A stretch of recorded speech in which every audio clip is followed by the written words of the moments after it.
Hi అండి అందరికీ welcome to my channel. అందరు ఎలా ఉన్నారు? బాగున్నారా? మేమైతే బాగున్నాం. మీరు కూడా బాగుండాలని అయితే మనస్ఫూర్తిగా అయితే కోరుకుంటున్నాను. సో ఇంకా మనకు హైదరాబాద్లో డైలీ అయితే వర్షం పడుతుంది కదా అండి. ఈ వర్షానికి మనకి క్లైమేట్కి ఊరికనే కోల్డ్ ఫీవర్ అట్లా వస్తుంది కదా. సో దానికోసం అని నేనైతే మిరియాల రసం అయితే చేస్తున్నాను. ఆఫ్టర్నూన్ లంచ్కి వచ్చేసరికి ఫస్ట్ వచ్చేసరికి ఒక 2 స్పూన్ ఆయిల్ వేసుకున్న తర్వాత దాంట్లో 2 ఎండుమిరపకాయలు, అలాగే వచ్చేసరికి కొంచెం కరివేపాకు కూడా వేసుకున్నాను.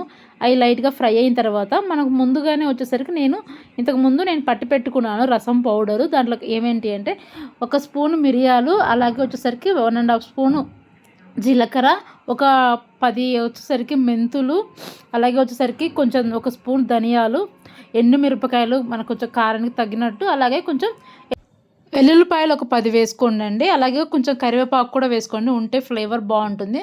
సో మొత్తం అయితే మిక్సీ పట్టుకొని ఆ పౌడర్ అయితే వేసుకొని ఇంకా లైట్గా ఫ్రై అయిన తర్వాత మనం చింతపండు రసం అయితే మొత్తం వేసి సో బాగా 2 సార్లు వచ్చేసరికి మనకు తెరలనివ్వాలండి. బాగా ఇట్లా అట్లా పొంగు వస్తుంది కదా, అట్లయితే ఒక 2 టైమ్స్ వచ్చిన తర్వాత ఫైనల్గా కొంచెం పైన కొత్తిమీర చల్లుకొని ఇంకా ఆఫ్ చేసుకోవడమే అండి. ఎక్కువ కూడా మనము ఇది రసంని మరగనివ్వకూడదు. ఒక 2 టైమ్స్ అట్లా పొంగు వస్తే మనం గ్యాస్ ఆఫ్ చేసుకొని పైన కొత్తిమీర చల్లుకుంటే అయిపోతుందండి. చాలా సింపుల్, చాలా ఈజీ.